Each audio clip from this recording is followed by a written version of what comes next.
और कुछ चीज़ें और हैं, जैसे मैं आपको बता दूं, एक सेंट्रल गवर्नमेंट एम्प्लॉयज़ को एलटीसी मिलता है। एलटीसी मतलब लीव ट्रेवल कंसेशन। होता क्या है कि 4 साल का एक ब्लॉक ईयर होता है, मतलब ऐसे समझ लीजिए कि 4 साल का ब्लॉक ईयर है, तो मान लीजिए कि 2026, 27, 28, 29 ये 4 साल हो गए। इन 4 साल में हर एम्प्लॉय को एक बार होम टाउन मिलता है, यानी कि उसको अपने घर आने जाने का किराया मिलता है, और दूसरी बार उसको पूरा भारत भ्रमण करने के लिए उसे ऑल इंडिया एलटीसी कहते हैं, वो मिलता है। तो उसमें क्या है कि फिर कहीं आदमी कर्मचारी घूमने जाए तो पहले 21 दिन पहले टिकट कराए, 21 दिन पहले टिकट कराए, फिर प्रॉपर उनकी जो 3-4 कंपनियां हैं उनसे ही कराए, आईआरसीटीसी से कराए, अशोका से कराए, या एक और है मुझे उसका नाम ध्यान नहीं आ रहा, बामेर लॉरी शायद ऐसे करके कुछ नाम है, उससे कराए। ये रेस्ट्रिक्शंस हैं।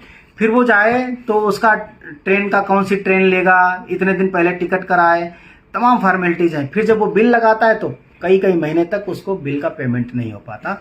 तो हमने उसमें एक डिमांड रखी है कि LTC should be converted into LTA, leave travel allowance, जैसे कि चिल्ड्रन एजुकेशन अलाउंस मिलता है। तो अगर उसमें हमने उसमें ये रखा है कि एक फैमिली को कि कुछ लोगों को एक यूनिट मान लिया जाए, और उसी हिसाब से हर साल फिर उसमें ये ना देखा जाए कि कौन आदमी कहाँ का है, स्टेशन उसका होम टाउन दिल्ली है या दिल्ली से बाहर है, हर व्यक्ति को, हर कर्मचारी को वो एलटीए के रूप में पैसा दे दिया जाना चाहिए, जैसे चिल्ड्रन एजुकेशन अलाउंस देते हैं। उससे क्या होगा कि कर्मचारी कहीं भी जाना चाहता है तो 21 दिन पहले टिकट की समस्या खत्म हो जाएगी।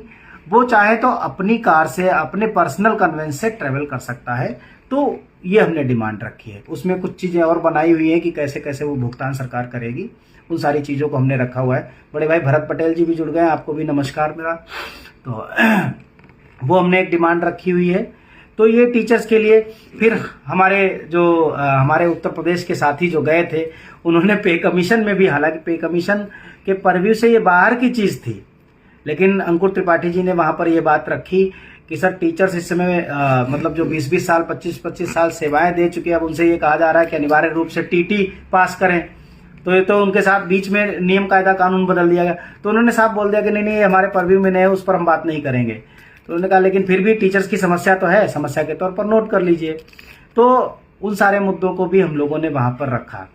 तो ऐसे कुछ और मुद्दे थे जो स्पेशली हम लोगों ने शिक्षकों के लिए यहाँ पर रखा है। अब मैं बात करूँगा कि अभी पे कमीशन क्या कर रहा है, कैसे कर रहा है, और कब तक उम्मीद है, क्योंकि हर आदमी यही पूछता है कि फिटमेंट फैक्टर कितना होगा। देखो मैं कोई ज्योतिषी नहीं हूँ कि मैं बता दूँ कि फिटमेंट फैक्टर कितना होगा, पहले तो ये समझ लीजिए, मैं कोई ज्योतिषी नहीं हूँ। हम सबकी अपने आकलन है, कोई कुछ सोचता है, कोई कैसे सोचता है, वो अलग मुद्दा है। देखिए मैं खुद एनपीएस एम्प्लॉई हूँ, मुझे 18 साल नौकरी में हो चुके हैं। मैं भी चाहता हूँ कि 2 साल के बाद वॉलंटरी रिटायरमेंट लूँ और घर जाऊँ, अपना काम धाम देखूँ। मैं भी उसे इस पॉल्यूशन में, दिल्ली के इस पॉल्यूशन में मैं रहना नहीं चाहता हूँ। तो जो ये समझ रहे हैं कि ओपीएस मुझे नहीं चाहिए, उससे बड़ी कोई मूर्खता नहीं हो सकती।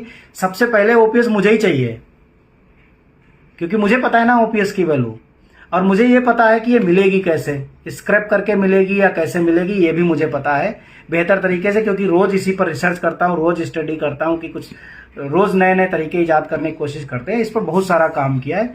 तो ओपीएस तो मुझे खुद चाहिए। दूसरी बात कि अनिल कुमार सिंह जी नमस्कार।